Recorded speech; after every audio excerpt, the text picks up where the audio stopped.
Keep yourself in the loop of everything football on the Golden State Media Concepts Football Podcast. The latest news on and off the field, be it college football, Big Ten, SEC, Big 12, Pac-12, ACC to the NFL. We've got you covered.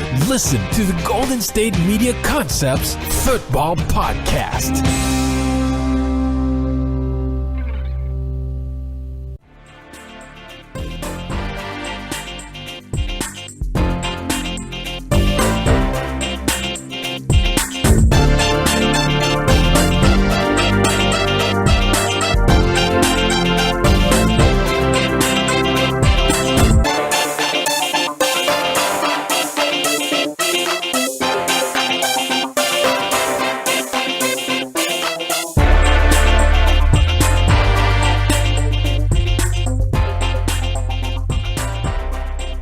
Hello and welcome to the GSMC's Football Podcast, brought to you by the GSMC Podcast Network.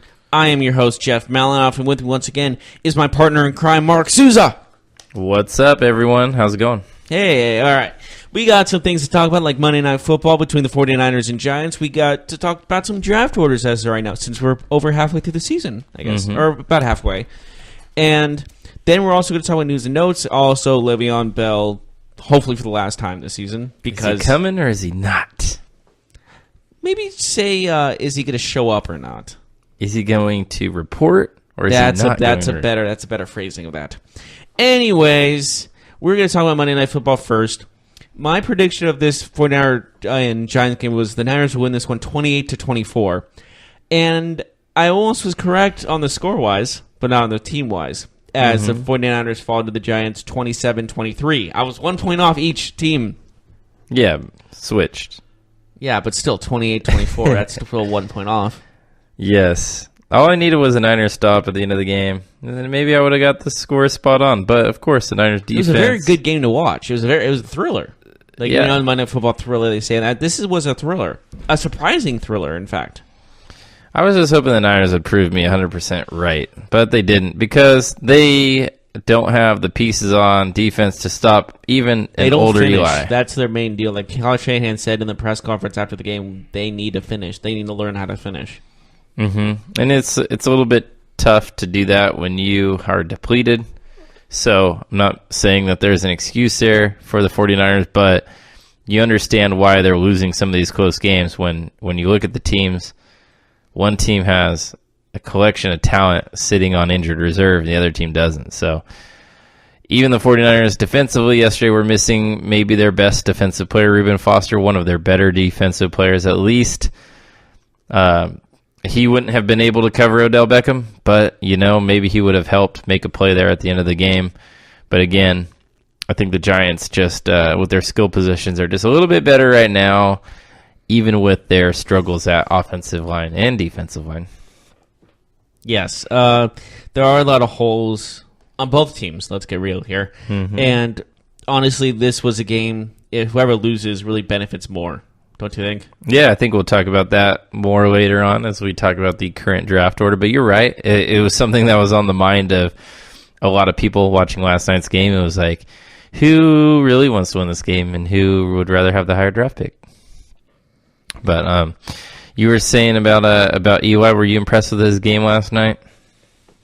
Yeah, a little bit. He did another game-winning drive type of thing, and it was impressive, no doubt about it. So overall, you're looking at, was this a game that they needed to win? Absolutely not. But this was a game that says, hey, maybe this is Eli's last game-winning drive. What do you think? Do you think that this will be Eli Manning's last game-winning drive as a quarterback of the New York Giants? That's a tough one. Well, what's it going to be? What do you think? I think so, because maybe they win one more game, 2 more games, but most likely those aren't going to be comeback wins. So I'll say yes, and I don't see him being the quarterback next year. So you think he's going to retire, and this is his final game? I don't know if he'll retire, but I think he won't be with the Giants next year. Probably retire, but hey, what if he decides that he wants to play and he goes elsewhere? I think the Giants will turn the page there after this season. Yeah, definitely. But the fact remains, maybe they should have gotten one of the quarterbacks in the draft last year. That's still talked about. But maybe, just maybe, they are going to get Justin Herbert in the draft this year. Yeah. Some people have criticized them, saying that they should have drafted Darnold or Josh Allen or Josh Rosen. But, hey, maybe they thought, hey, we'll draft the best player in this draft, which is Barkley. And then next year, we'll address the quarterback situation. We'll go with Eli one more year. If that's their approach, if that's what they saw, do you disagree with that idea? It's hard to tell. It's such a judgment call because you're going to hear both the negatives and the positives in this situation, but mostly negatives are going to be a little more, what's the word? Hurtful, I guess you could say. Like louder? Yeah, Mm-hmm. yeah. But, you got to stick by your decision, got to stick by your guns, and whatever decision you make, you got to stick by it. You got to always think it's the right decision, and drafting Barkley may be the right decision, and if they get Herbert, hopefully they'll think the right decision, or maybe the Duke prospect. Mm-hmm. Yeah, and when you look at it, I mean, when you look at it after this season, they might have the chance to draft the highest quarterback in the draft because the teams ahead of them in the current draft order are probably not looking at quarterback. So they might be able to have the top quarterback from this year's class, plus the top running back, and maybe the top overall player from last year's draft. Since the Raiders are ahead of them in the draft, I think they might draft a quarterback also, honestly. Yeah, and we can kind of discuss what other teams are looking for next segment, but it makes sense though, right? Like if you're the Giants, like, hey, we'll get our quarterback next year because all these other teams are going crazy or these quarterbacks this year. In speaking about last year, if that makes sense. Mm-hmm. Yeah, and one of the main things about this is, can they get one in free agency? Can they get one in the draft? Like, what are the pieces they need? And they need a lot of pieces. Mm-hmm. On the offensive line, especially. Yes, but quarterback, offensive line, I think, would are their you priorities. go with offensive line, or would you go with maybe a playmaker on the offensive side that you need can score points? For the Giants, don't they have enough playmakers? I mean, you can never have too much. I think you can if it takes away from building. Well, since you're losing Eli, you need that quarterback. You need a quarterback, but I mean playmakers like receivers, running backs, tight ends. They have a great collection quarterback. Of talent. Like Justin Herbert seems like he can be a dual threat quarterback. No, yeah, he can possibly. run with the ball. I've seen him run with the ball. He's pretty impressive in that line of things, and he seems to be like everyone's obvious choice for the first quarterback taken in the draft. So I'm not sure if the Giants go there. Maybe they even look at free agency. But that's just up to Eli. Free agency, not a lot of quarterbacks will be out there. We're looking at maybe Blake Bortles type player if he's cut, maybe a Derek Carr type player if he's cut. But other than that, we're looking at Teddy Bridgewater being out there. Maybe RG3. Maybe. There's not a lot out there. Well, RG3's still with Baltimore, correct? Yes. So he's and it's probably like a 1-year deal, I'm assuming. Well, I'm sure they're going to transition to Lamar Jackson. So maybe Joe Flacco will be available. Like you look at the free agent class this year, there's no Kirk Cousins. There's no Kirk Cousins running around that could be picked up. Yeah, but I mean, there's not even a Case Keenum. There's not even Alex Smith. Like that's the thing is like RG3 is still a relatively decent. He's got some in the tank. He played well before he gets injured. So I mean, you think it's hard to say though. How can you say that if he hasn't played? Well, with the Browns, remember the last couple of games before he got hurt, he had a pretty decent. They lost, yeah, sure, but he had decent outings. Yeah, I don't know. It's hard to say that he's still like I root for the guy, but it's hard to say with a straight face that he still has something left when I haven't seen him play. I mean, I don't remember when he was last where he played effectively. It's been a few years, right?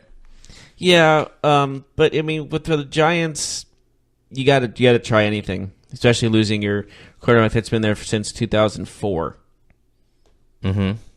So, not a lot on the free agent market at this point for quarterbacks. So the Giants will most likely have to draft one at the top. Even with this win, they should have a pick in the top 5, top 6. Obviously, we'll see how the games shake out, but What did you see last night that you liked from the Giants side? They were struggling on the running side because, Barkley had 20 attempts, only like less than 70 yards rushing. So, but what I really liked is their just the game-winning drive really showed that they can still like pull this off. Like that throw to Sterling Shepard really showed that Eli still got some in the tank, maybe not a lot, but still some. And it shows this receiving core is still strong, but they still need an offensive line. They had a couple interceptions, but there was one where it just tipped off Marquise Goodwin's hands and went right into the arms of the linebacker. Mm-hmm. So it wasn't like it was a mistake on the quarterback's part. It was just like dumb luck. And looking at all these like instances, you can tell that this team has some pieces in it, but they need more. They need a lot more. Yeah, you said it. They actually have a very impressive collection of offensive talent beyond quarterback and offensive line, obviously. But wide receiver, Beckham, Shepard, those are good players. Ingram at tight end, good player. Barkley at running back, really good player. So if they can get the right quarterback, you could see this turning around. But they do need to invest in their offensive line. It's still the Achilles heel of this team. And I think we'll see that. I think we'll see them draft quarterback this offseason and then go ahead and draft some linemen, maybe 2 or 3 offensive linemen in their first 4 picks. So multiple rounds, multiple linemen? I think so. When we look at it, I don't think they need an offensive player other than a lineman and a quarterback. They don't need a tight end. They don't need a wide receiver. They don't need a running back. Defensively, they need some players, of course. They need talent. But first and foremost, they need to solidify the line of scrimmage. You cannot win in the NFL if your offensive and defensive line are getting dominated every game. It's just impossible to. These guys are too big and too strong. We see it with offenses. If their offensive line gets pushed around, quarterbacks have no time to throw. Defenses are too good in the NFL. If they can just walk by linemen, it's going to be a long day at the office for a quarterback. Yeah, like if Barkley had a good line, he could be the leading rusher right now, in my opinion. Absolutely. If you could say, if Barkley was playing for the Steelers or Barkley was playing for the Rams. James Conner having those 100-yard games, Barkley could have even more with that. Like, don't you kind of think that if Barkley was on the Saints or the Rams or the Steelers, that he would be maybe leading the league in touchdowns right now, maybe leading the league in rushing? Very good possibility. He's just that dynamic. He's that dynamic of a player. So. He's just on a team that let's say he got drafted by the wrong team for him to be a weapon early. Mm-hmm. Does that make sense? Yeah, he drafted by the right team to start, but yeah, exactly. It's for success, early success. No, that's what I meant. Mm-hmm. Like he can be drafted to this team and they could be good. In the future, even if he just had a decent quarterback next to him and not Eli Manning at this point in his career, he'd be better. I still think that maybe the Giants should have drafted one of the high touted quarterbacks because of how low the draft class is for quarterbacks this year, because you're losing Manning this year. You know what's I don't know if they were relying on Manning to win or they were relying on just... maybe they just didn't see the next star quarterback at their pick. The number 2 pick, they had a lot of quarterback options. Right, but as of today, Jeff, Sam Darnold has been really underwhelming. Josh Rosen has been a little bit underwhelming too. Mm-hmm. Josh Allen, underwhelming. Well, that's not entirely true. He got injured. That's not his fault. But he still wasn't playing well. He destroyed the Vikings. He didn't destroy the Vikings. Their defense destroyed the Vikings. Are you kidding? He had a great game. He had a great game? He had some highlights in that game. He had some highlights. Yeah, he's a quarterback. Hey, anything in Buffalo is highlights. Let's get real. Let's be honest. Rosen, Allen, and Darnold have not shown that they're franchise quarterbacks yet. Baker Mayfield has had flashes of brilliance. In their defense, they're also on terrible teams. Right, and they might be great players. But in the Giants' defense, as of today, Saquon Barkley is a lot better than those 3 quarterbacks. Yeah, because he's in a different position. You can't compare him to them. Right, so when they were evaluating quarterbacks last year, if they said... I think Sam Darnold's a good player, and I think Josh Rosen's a good player, but I don't think they're the next Peyton Manning. maybe that they were right by holding off. Well, maybe you shouldn't really consider anyone to be the next Peyton Manning because there'll never be. All right, next Peyton Eli Manning. How about that? You don't want that either. He won two. He won two, though. Okay, but let's face it. Those playoff runs in 2011. He's going to be in the Hall of Fame. I know. Can it's weird to finish? Say. Go ahead. In 2011, if it wasn't for Kyle Williams and the 49ers fumbling those two balls, and in 2007, if Tyree doesn't make one of the greatest catches of all time in his helmet catch with like gum on his helmet, then they don't win that game either. So there was these freak incidences that make Eli this immortalized guy, when in reality, it was the guys around him that made him look amazing.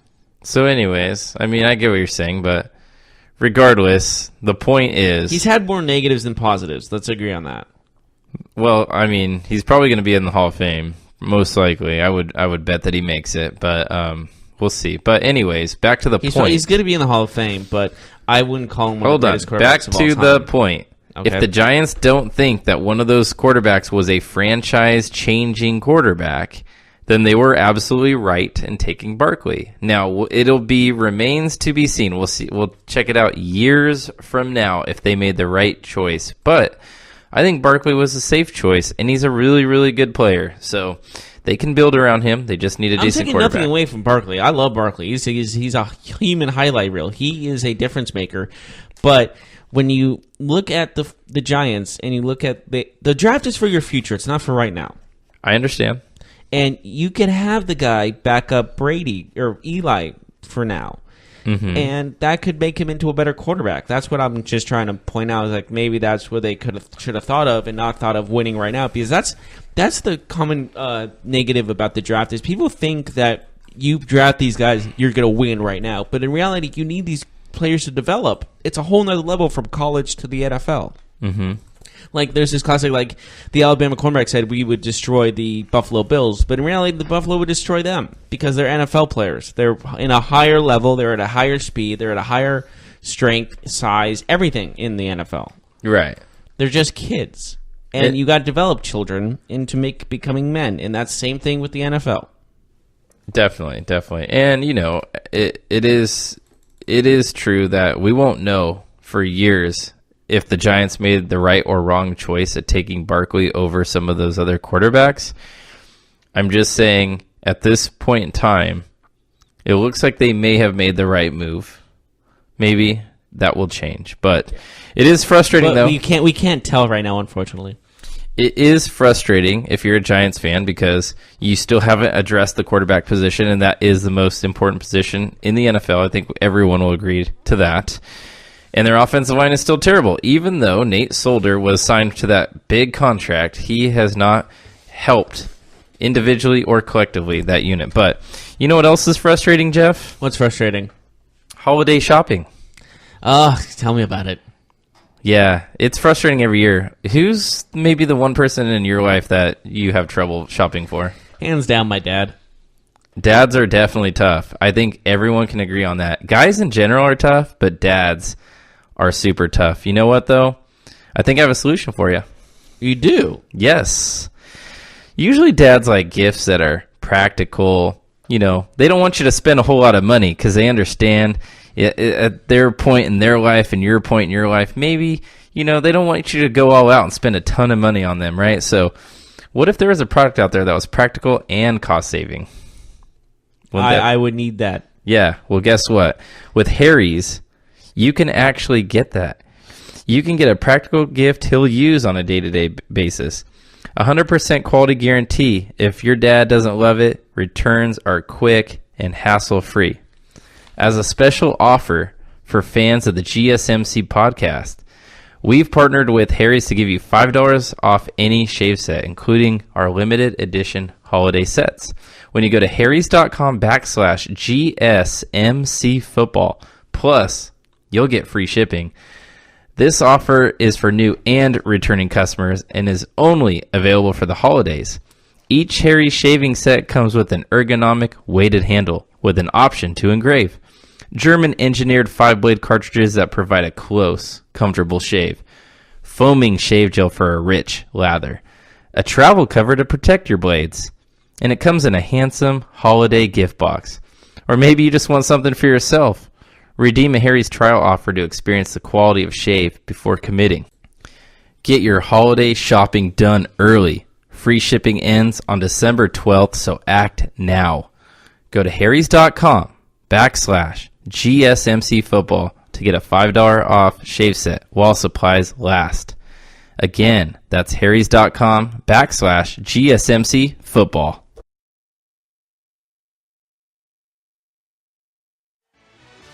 Are you looking for help for your fantasy football team? Check out the GSMC Fantasy Football Podcast. Get today's best advice on who to start, who to sit, even who you should draft. From sleeper picks to red-hot lineups, they got it all covered for you. That's gsmcpodcast.com/fantasy-football-podcast. We'll cover traditional leagues, dynasty, PPR, even IDP leagues. When you need fantasy help, there's just one show to hit up. Don't forget to like them on Facebook and follow them on Twitter. Visit gsmcpodcast.com for more info.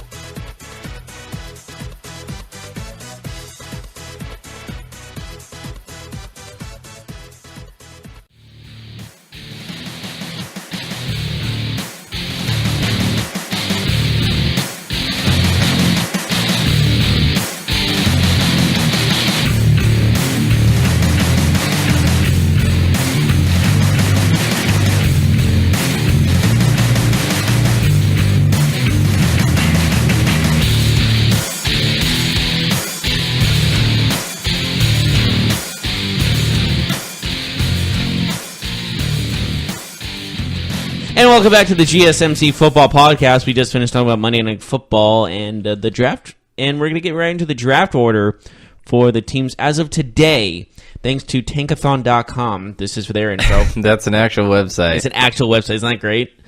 And so the order for the first, we'll go over the first 10 picks. How about that? Okay, so the Raiders are on the clock. Yes. Number 2 is San Francisco after the loss to the Giants. They have not had a bye week yet, but granted, this would still put them at number 2 because of the loss to the Giants. Sure. Number 3 is the New York Giants. Number 4 is Arizona Cardinals. They're also 2-7. The Jets are at number 5 at 3-7. The Buffalo Bills, who people consider the worst team in the league, are at number 6 at 3-7. Mm-hmm.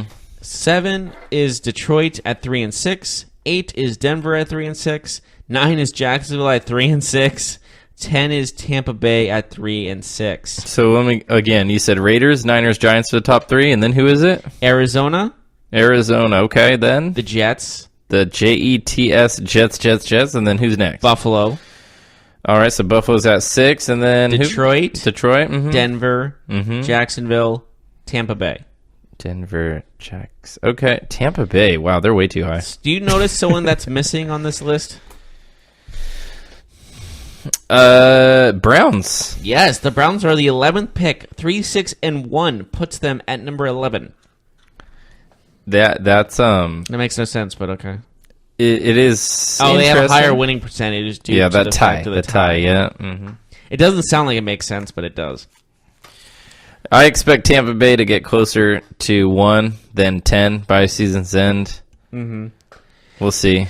Do you see any shockers on this list that you did not expect to be in the top 10 of the draft this year? I will say I'm slightly surprised that Detroit kind of decided to throw away the season this early. I mean, I know they were at the trade deadline, but they gave away Golden Tate. A lot of teams with just 3 wins, aren't there? There is still a chance for a lot of these teams to get the number 1 pick. I'm not surprised that Denver is in there. I'm not surprised that Jacksonville is in there. I know that they were a playoff team last year, but hey. AFC title. It's Blake. That's not just playoffs. Yeah. That's 1 win away from a Super Bowl. But it's Blake Bortles. It's incredibly difficult to win in the NFL without a good quarterback. Now, you can do it for a year or two because of your defense playing so well, but let's be real. It's very, very hard to replicate that season after season. And Jacksonville is no exception. So, for me, I understand why they're in the bottom 10. I do expect them to win a few games, maybe fall out of that bottom 10, maybe 12, 13 range. Something that's also noteworthy after the top 10, the Raiders get the 13th pick due to Dallas being number 13, and they get the 25th pick because Chicago would be a division round.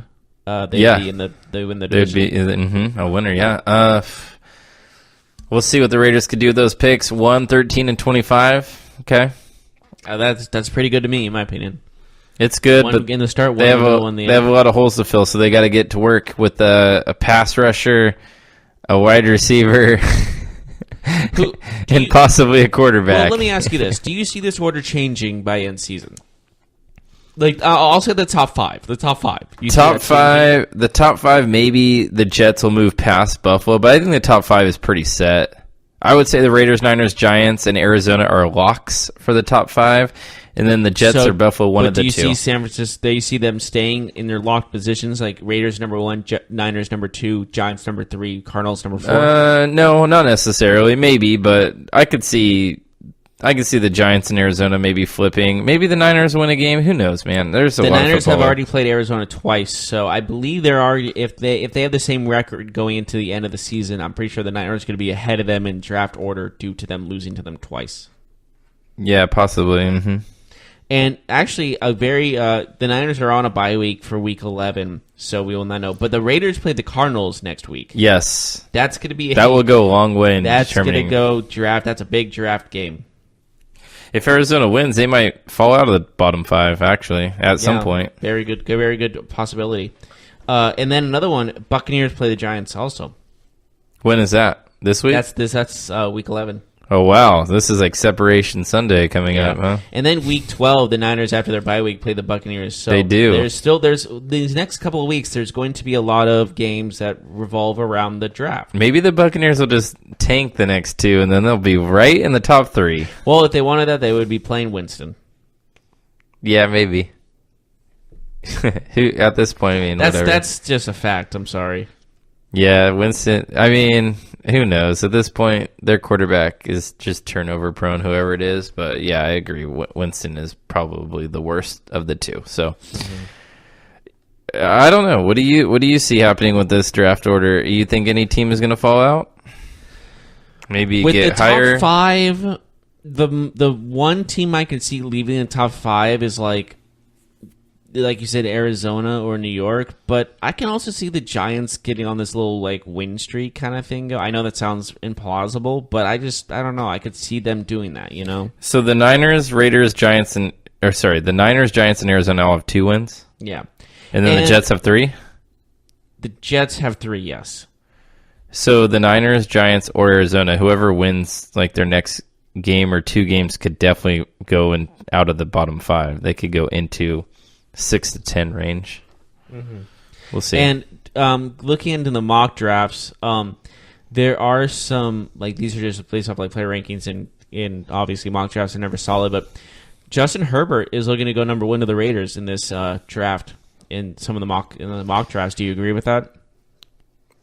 If he does, that would signal the end of Derek Carr's career in Absolutely. Oakland. I think it's all said and done. And then the Niners, it is notable that Derek Carr, that the Raiders do have that option to if they decide to cut bait with him before this year's draft, then they only have to pay him like $10 million more on that $90 million left. This is kind of surprising, but Greedy Williams, the corner out of LSU, who's looking to be a superstar, he's in mock drafts. I see him at number 6 to the Bills, which seems really low for him. Yeah, I just think cornerback is a little bit devalued in drafts, whereas defensive ends. But he's been playing like phenomenal. He's a really good player. He might be my favorite player coming out of this draft, to be honest with you. I know Nick Bosa is getting the headlines, and he might be the best one. Is the injury worrying you for him? The injury doesn't worry it for me, but like, I don't know. I mean, I know that he is regarded as the best prospect, but yeah, I'm not terribly concerned about the injury. But at the same time, he is a Bosa. Maybe is there a little bit injury prone as we see Joey. I know that sounds kind of weird, right? That's like a weird association where it's like, how can you count that as a weakness because he's related to somebody who's been injured? But I don't know. He did get injured in Ohio State, and he's not returning to Ohio State. Mm-hmm. But he did have a dominant performance against then number-ranked TCU. And he's a big-time prospect. I think I'm not disagreeing with that. There's something about him. There's definitely a special spark about him that if you're on Ohio State, there's something special about you anyways, regardless. I do think it's a little bit odd that he is like so-called the slam dunk like consensus number 1. Like everybody's talking about, everybody's tanking for Nick or whatever, right? Like the Nick Bosa what was it, the Nick Bosa sweepstakes? Yeah, and I don't know about that. There's always going to be that one guy that people are like, this is the number one pick. And if there's not that, that's a definite number one pick, then it's not a very good draft class. But Nick Bosa looks like he looks fantastic. If you've seen him play, he looks like a monster out there. He has the speed, he has the strength, he has the footwork of a great time pass rusher. And how good his brother is in Joey, this can only mean great things for him, no? Yeah, absolutely. You did mention Greedy Williams, though, and I think that corner is going to be really, really good. So maybe it'll be the Greedy I see him higher than number 6, though. They say I see a number 6 order for Greedy Williams. So what are the other players in the mock in the top 6? In the top 6, I see Ed Oliver out of Houston, the defensive tackle. So went Herbert, then who? Nick Bosa, number 2. Okay, so Bosa to the 49ers at this point. Ed Oliver, number 3, defensive tackle from Houston, who's actually been playing really well. Mm-hmm. Jonah Williams from Alabama, who's actually a resident of Folsom. Yes. And he's actually went to Davis High with me at one point. So shout out to him. So he would go to the Giants? Arizona, number 4. So who are the Giants take? Ed Oliver out of Houston, the defensive tackle. They got to take Jonah Williams. But I'm going to look at Kuiper's mock draft, and because he's like... So wait, the Giants don't take a quarterback? Oh, boy. But I will look at Mel Kiper's draft. I just said that they should take the lineman, but wait, they haven't addressed the quarterback in this scenario. So, well, in Kiper's draft last year, he had them taking Barkley, if I'm not mistaken. Mm-hmm. I think that was like the consensus pick, was the Giants would take Barkley. Yeah, and of course, he did also say Josh Allen was going to be the first overall pick. So there's he's never 100%, obviously. I feel like the Browns went Mayfield very late in that process, but yeah, who knows? There are some players, or there are some. What's the word I'm looking for? There are mock drafts that say the Giants are taking offensive linemen, they're taking defensive tackles, they're taking quarterbacks. I think they're taking a quarterback, even if they have to reach for one, to be honest with you, or move back. If they can trade down, if Herbert isn't there, or another quarterback that they think maybe they can get in the mid-rounds. I do believe that this mock draft is saying the best-ranked players, just from rank 1 to rank so on and so forth. So Ed Oliver is the 3rd-ranked player in the draft. Jonah Williams is the 4th. Colin Farrell is the 5th. Devin White, the inside linebacker of LSU, is still looking good. Greg Little out of Ole Miss, the offensive tackle, looks like a beast this year. His name is Little, though, and he's an offensive tackle. That's funny. But he is 6'6", 325. Not Little. He's anything but little. Maybe his middle name is Not. Greg Not Little. Oh, my God, that'd be amazing.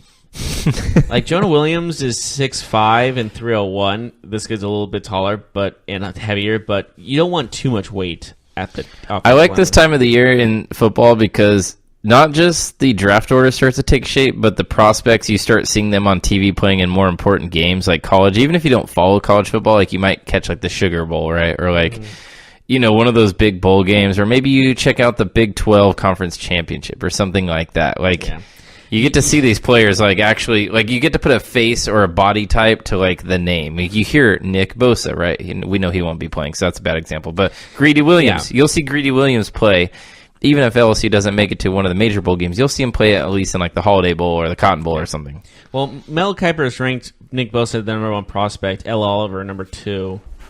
So I think that's for defensive players. I'm not 100% positive. But no, it's top 25 prospects, number 1 and 2 are defensive players. So like I said before, this is a defensive draft, if anything. And if, like, wherever they go, I don't know, but the Dolphins, I don't know. They have the Dolphins taking a quarterback in this draft too, which I agree with. That's probably... Now, that is a team that I could see jumping over the Giants. Like, Jacksonville is a team that I could see jumping over the Giants to get the first quarterback. I could see the Dolphins. Like trading up. I see what you're saying. I was a little confused with what you were saying. Like, maybe they trade with the Niners, or maybe they trade, like right now the 49ers would be the team that everybody would trade with because the Raiders have the number 1 pick. They're not moving down.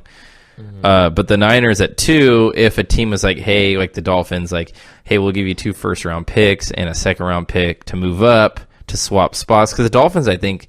Right now they're what, like in the 16 to 20 range probably, because I think they're 500 or 500 team. That sounds about right. So I actually think they'll end up going down as we get closer. I think they'll probably finish in the 12 to 15. If you're looking at the top 32 overall players that are ranked, thanks to Bleacher Report going through Matt Miller of Twitter, who's, I believe, verified. Yes. The first 5, 6, 7, 8, 9. I'm sorry. The first 8 players in his rankings are all defense. Mm-hmm. So that kind of shows you that this is going to be highly touted as a defensive matchup, defensive draft.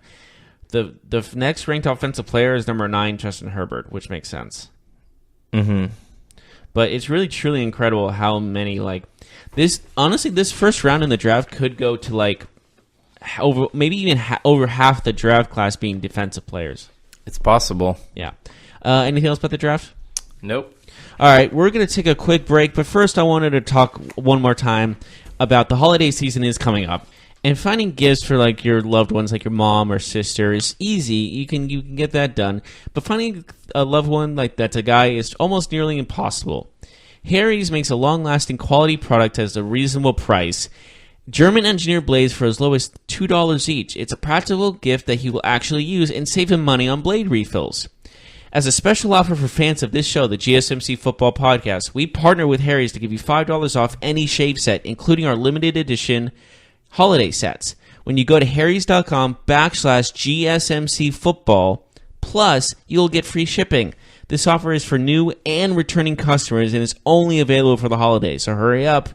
Each Harry's shave set comes with an ergonomic weighted handle with an option to engrave, German engineered 5-blade cartridges that provide a close, comfortable shave, a foaming gel for a rich lather, a travel cover to protect your blades, and a handsome holiday gift box. So you already got your gift right there, just wrap it up. Or you just want something for yourself? Redeem Harry's trial offer to experience the quality of shave before committing. Get your holiday shopping done early. Free shipping ends on December 12th, so act now. Go to harrys.com/GSMC football to get $5 off a shave set while supplies last. That's harrys.com/GSMC football.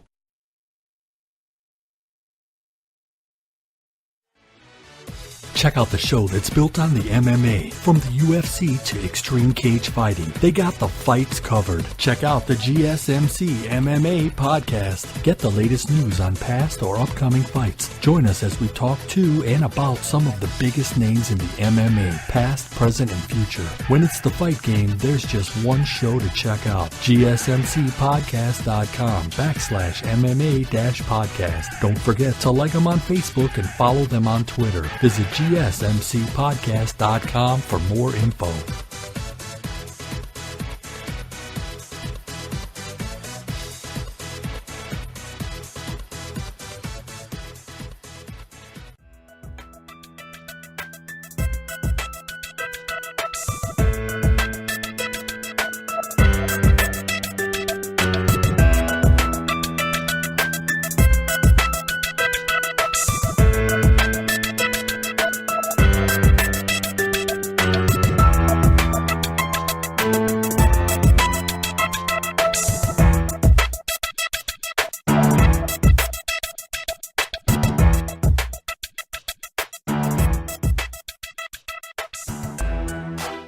Welcome back to the GSMC Football Podcast. We just finished talking about the draft orders as of today, and we just finished talking about Monday Night Football between the Giants and 49ers. Now we're going on to the Le'Veon Bell issue. Well, is it an issue? Oh, God. Him again? Yeah, one last time, because today is his final day to check into the Steelers. It's the final countdown. Okay. 4 hours away. That's a 4-hour warning. Yes, and as of right now at 9 a.m. Pacific Standard Time. Pittsburgh Standard. Oh, wait. If you listen to our sports podcast, you would get that little horrible call. PST, Pittsburgh Standard Time. What are you talking about? Yeah, you're giving me PST. Whoa. Anyways, moving on from that. To Le'Veon Bell. Yes. Is he or won't he? Will he? Won't he? He won't. He might. I am fully confident he won't. You don't think this is a ploy by his agent to just try and get a last-ditch effort to get a contract? They're in too deep. Yeah, they dug in too far. It's too late now. There's no going back. So he's not going to... Jeff Malinoff says he will sit the rest of the season. Is that right? Yeah. I don't know. I'm 50-50. I'm leaning that he comes back because I think at this point, if he sits the rest of the year, it's kind of a bad... it's a bad long-term move, even though it avoids... Still happening. Even though it avoids injury for him, I think his value goes down, which might cost him at the end of the day, if that makes sense. Yeah, it might cost him in the long run, but truth be told, I don't see him returning to this team. We said this every other week. It's been too long. They're too far deep, like we said before, but it's too late now. It's like you can't return to your girlfriend after not talking to her for 3 months, you know? It's like the plot of Gone Girl. Never seen it. Oh, it's like, the woman sets up this elaborate plan to like leave her husband, and then she gets like in too deep and she needs to return. Never mind. It's a long. Why did you just break up with the guy? Yeah, you just have to see the movie. But is it a bad movie? I mean, it's a good movie. Like controversy. It's kind of a I don't know. It's a drama, of course, but yeah. Now it's like I think Le'Veon Bell, if he sits the rest of the year, he'd actually be hurting his long-term contract situation and maybe the guaranteed money that he would be expecting, because teams might be a little bit put off by his actions this year, and maybe they don't want to invest in someone who they're not sure is still an elite level player. Because you don't think he's elite anymore? We don't know. Far? I mean, I'm not saying he's not. He's definitely been elite in his career, but I'm saying that he has a lot of tread that has been taken off of him, right? Like, he has been used a ton in his career. He was used a ton in college. At some point, you just kind of get a little bit past your prime. And yes, he's young age-wise, but he's not young football-wise, and that makes a difference. I see what you're saying. It makes sense. He's taken a lot of hits, right? He is 26, though. Right. He's pretty young. He's young age-wise, but he's not young NFL-wise, is what I'm saying. Well, he's still got to see. I feel like he still has some years a lot of years left in him. It's not like he's done for good. No, he's not done. But when you're investing in him, he's looking for money he's looking for money as him in his prime, right? And if you're a team, you might be like, ooh, I don't know if we're willing to pay you that much, because in at least a year or two, you'll be 28, you'll have another 300 to 400 hits on your body each year for the next couple of years. You might be past your prime. We don't want to pay you this crazy long-term contract. Okay, I can see where you're getting at. I mean, it's kind of the reason why the Steelers haven't paid him already, right? Like, the reason why they haven't paid him is because he's a running back. They paid other players. They paid Antonio Brown, but we know if they do release him from his contract, or they don't re-sign him, or don't give him a franchise tag, or whatever happens, he's going to be the hottest commodity for every team, though, still. Sure. And I agree. Whether team he goes to, I feel like he's still going to impact them positively. He's not going to be negative about whatever team he goes to, because if he's a free agent, unrestricted, he's going to go wherever he wants. Right. It's going to be his choice. Mm-hmm. So it can only benefit him to be a nuisance to Pittsburgh, to be honest. He will absolutely get paid in the end. We just don't know what the dollar amount will be. Yeah, and the classic saying Mike Tomlin had a couple of weeks ago was, we need volunteers, not hostages. Mm-hmm. So that was a clear-cut sign that's saying, like, we don't want him here if he doesn't want to be here. Yeah, but if he signs, they'll welcome him back with open arms like nothing ever happened. I guarantee that. Like LeBron James going back to Cleveland.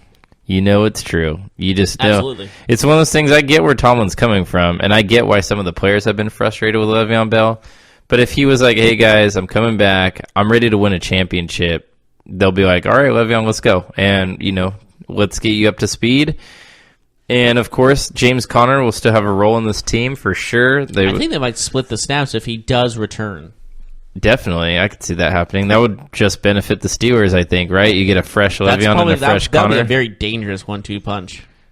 Yeah, big time. Even if they just alternated series, that would be really, really nice boost for the Steelers. Yeah. But do you feel like this whole controversy and this whole problem is actually a problem? In what regard?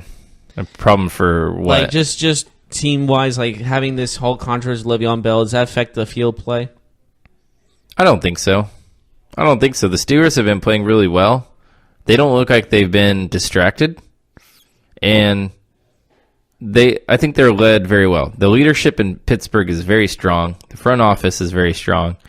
Maybe this situation would have crumbled another team, but not this team, not this organization.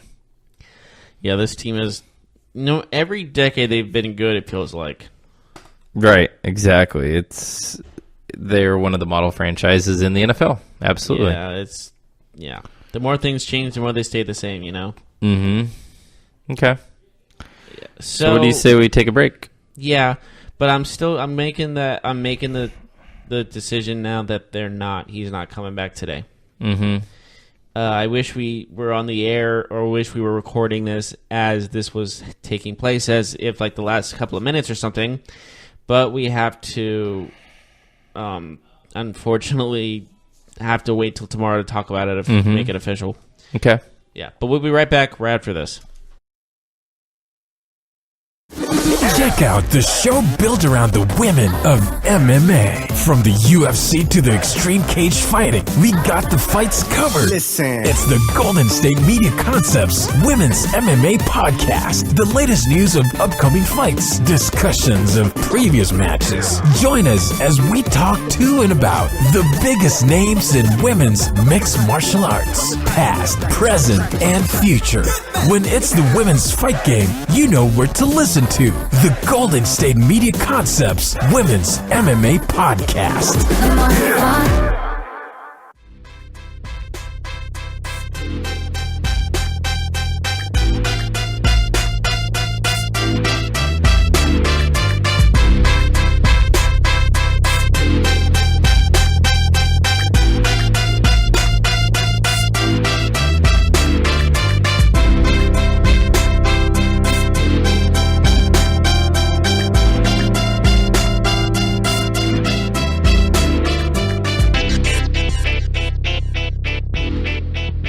And welcome to the final segment of the GSMC Football Podcast.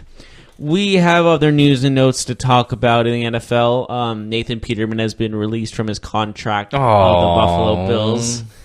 Surprising very few people. So, yeah, that happened. Do you want to talk about that, or you want to talk about something else? The Nathan Peterman era in Buffalo has sadly come to an end. So. Yeah, I mean, he was the gift that kept on giving.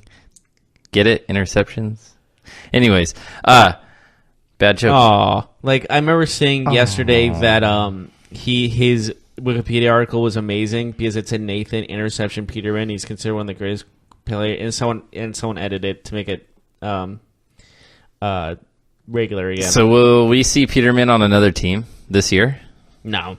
You think that Not team will put him on the practice squad, maybe? No way this year. No way this year. No? No. Okay. John Gruden did say that he was the most pro-ready NFL quarterback when he was coming out in the practice draft. Squad, maybe. But other than that, no. Yeah. I think you're right, though. I think every team will kind of push on that for now, and maybe they'll consider him in the offseason when they need a camp quarterback. So, yes, another player who got cut, C.J. Anderson. Are you surprised? A little. Mm-hmm. Not too much. I mean, he was playing sloppy, so it wasn't like anything big, Mm-hmm. Yeah, so he gets cut by the Panthers. They brought him in to kind of be that 1-2 punch with McCaffrey. We knew that McCaffrey would be the lead back, but we thought Anderson would give them a change of pace, but really hasn't done much. 8 carries in the last 5 games. And McCaffrey has proven to be an every down running back, so I think it was a mutual thing. They'll let Anderson go. I think he'll get picked up by a team. Do you? I think eventually, but I don't see it happening this season. Really? No, I don't. You don't see a team? I see a team for sure picking him up here this week. There's teams that need running backs. I have mine. There's teams that need running backs. It's just too late in the season to really work with the guys. What I'm trying to get at. Yeah, I mean, we just saw a couple big trades happen, but we're talking about like maybe your second or third string running back when somebody's hurt. Somebody will bring in CJ for a look. Will they offer him a contract? We'll see. But I would assume so, yeah. Peterman, no. Anderson, yes. But what other news and notes do you have going on in the NFL? Man, it's been really quiet today. Hugh Jackson? Yeah, Hugh Jackson is now the special assistant coach to Marvin Lewis's Bengals, which I said this on the sports podcast, sounds like a Dwight Schrute office job that's fake and just for his own credit. Mm-hmm. Like, you're the assistant to the regional manager. Congratulations. He's back with the Bengals. I kind of saw this coming to join Marvin Lewis' staff once again. You know, he's comfortable there. He's been there before. I saw it coming. Did you see it coming? Yeah, I didn't expect it to happen so soon, though. Mm-hmm. I expected the season to end, and then they do it. But so he might be fired by the end of the season, Marvin Lewis, that is. But what I'm trying to get at is, this seems like he just made up a title. job. Yeah, Mm-hmm. he made up a title, and that's what he has. This week's Monday Night Football game, I'm not sure if you know who it is. You probably do. It's getting a lot of hype already, but Chiefs and Rams in Mexico City. There has been some concern over the playing conditions at Azteca Stadium in Mexico City. I don't know if you've seen the images. It's brutal. Yeah, if you haven't seen the images, check out Twitter. You can find those images of the field as it looks right now. It does not look good, like Jeff just alluded to. They say right now that the game is still going to go on in Mexico City, but it's something to monitor because they can actually change it to L.A. if needed. That is available. They can just play this as a normal Rams home game. So what do you think about that? Do you think the game will eventually go on? I have heard that they've kept it there, keeping it there. So I'm not sure what the official decision will be by end of the day, by that Sunday. Mm-hmm. They'll probably need to make that decision like by Friday, I would assume, right? So they don't all travel. Yeah, I would assume so as well. I just think the fact of the matter is, this field looks it's all brown and gross looking. It doesn't look playable at all to me, especially for football. It just looks like it's destroyed beyond recognition, and playing on that is going to be a serious problem. And I hope just no one gets injured because, someone can step on a divot or something and completely ruin their ankle or something of that nature. So hopefully nothing bad happens. Yeah, they play soccer matches there, and also they've had concerts there recently, so the field has been more beat up than usual. So we'll see if that happens. If the NFL moves this game from Mexico, it would be, I think, a big deal because they have that contract with Mexico to do that, and I could see some money being lost, maybe some bridges being burned there. So we'll see how that goes. But it is something to monitor. I would assume they have to make this decision by Thursday, Friday. I think the reason they're wanting to play there is because of the stadium capacity, no? Yeah. It's probably the most in Mexico. Yeah, and it's the, it's the Aztec attraction. Stadium.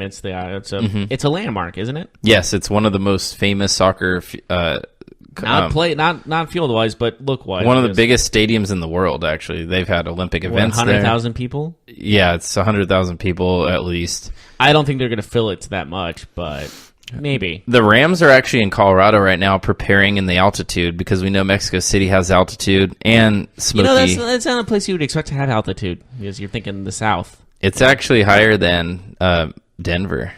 Is it really? Yeah, fascinating. And the air quality's really bad in Mexico City because Mexico City is surrounded by mountains, so the poor air quality from pollution gets stuck. So it's not like anything these players have played in before in the United States. They've never played in conditions like that. So it's always, you see it's a little bit of a struggle. But that's also why the kicking game is really strong in those Mexico City games. The punters can boom the ball. The kickers can probably hit 75-yard field goals if needed. I would love to see a 75-yard field goal. Hey, get this.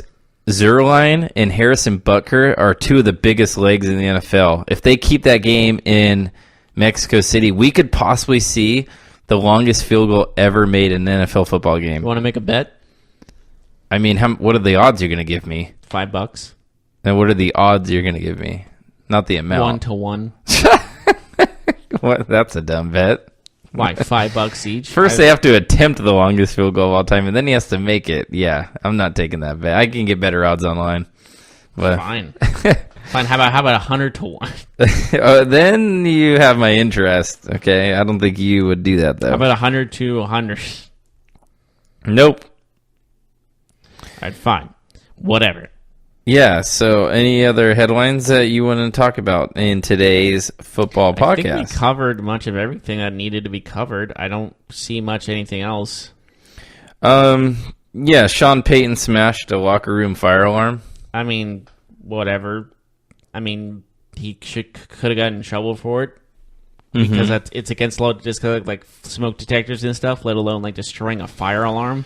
I don't know if we talked about it earlier in segment 1, but just to reiterate, I thought what the 49ers did last night on Monday Night Football was super classy with having the kids from Paradise High School there.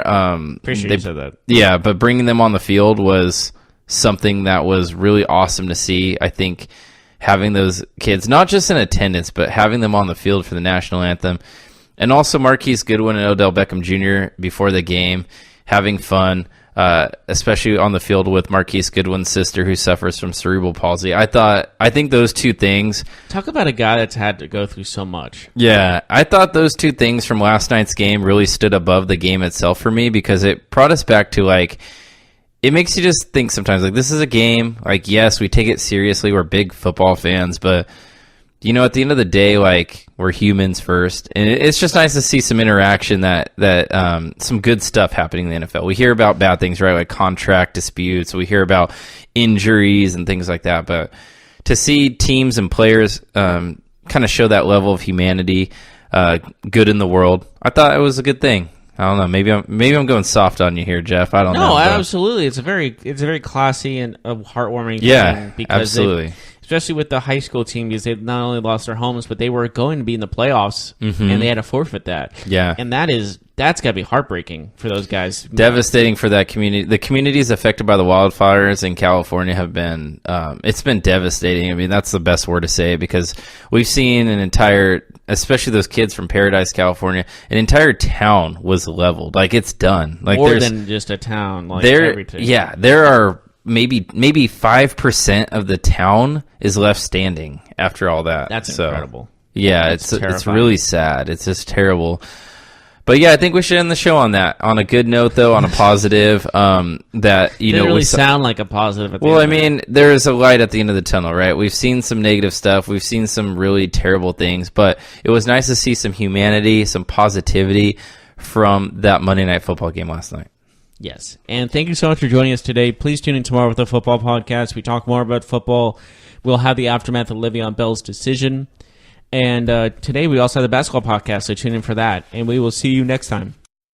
You've been listening to the Golden State Media Concepts Football Podcast, part of the Golden State Media Concepts Podcast Network. You can find this show and others like it at www.gsmcpodcast.com. Download our podcast on iTunes, Stitcher, SoundCloud, and Google Play. Just type in GSMC to find all the shows from the Golden State Media Concepts Podcast Network, from movies to music, from sports to entertainment, and even weird news. You can also follow us on Twitter and on Facebook. Thank you, and we hope you have enjoyed today's program.